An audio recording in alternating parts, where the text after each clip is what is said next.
3 years, 9 months, 18 days after the deadliest shooting at a U.S. military facility ever, the victims and the families at Fort Hood got what they were hoping for.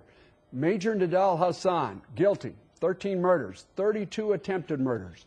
Calvert Collins is first on Fox 4 News at Fort Hood with the verdict and what's next. Calvert. Well, Richard, you mentioned those families of the victims who've been waiting so long for this day to come. They hugged and cried right after the jury panel read that verdict. And 19 people, including 3 shooting victims and members of the families of those shooting victims, will testify starting Monday in Major Nidal Hasan's sentencing phase. Now, he did try to plead guilty early on, long before the trial, but the court wouldn't accept it. It was as expected.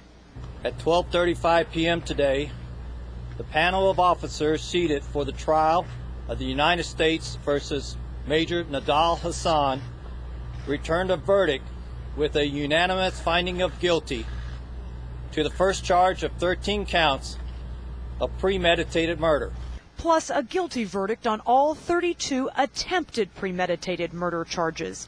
42-year-old Army psychiatrist Major Nidal Hasan had no reaction.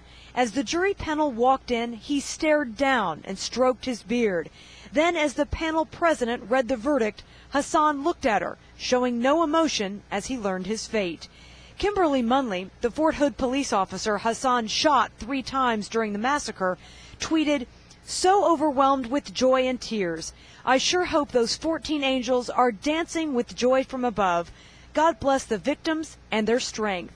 13 people died from the November 5th, 2009 shooting rampage, but Private Francesca Velez was pregnant and shouted, my baby," according to witnesses. Major Hasan offered no defense or explanation for the crime during the trial, but prosecutors provided their belief. He did not want to deploy and believed he had a jihad duty to kill soldiers. The jury panel consisted entirely of Army officers, 9 colonels, 3 lieutenant colonels, and 1 major. They voted on each of the 45 charges individually. Prosecutors got the unanimous verdict they asked for, but per Army rule, they would not give us a statement or reaction to the decision. Now, this conviction means that Major Nidal Hasan forfeits all pay and allowances and will be dishonorably discharged from the Army. Now, the maximum sentence is the death penalty. The minimum is life in prison to be served at Fort Leavenworth in Kansas. There are currently 5 men on military death row, but no one has been executed, Richard, since 1961. Calvert, talk about how the sentencing process works.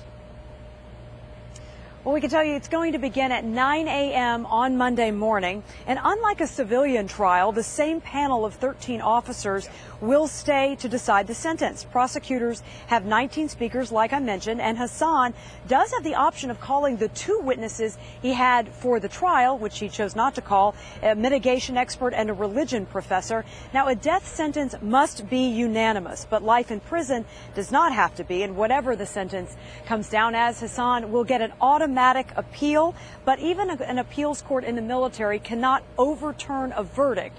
It can reduce a sentence, but once it's guilty, he's guilty.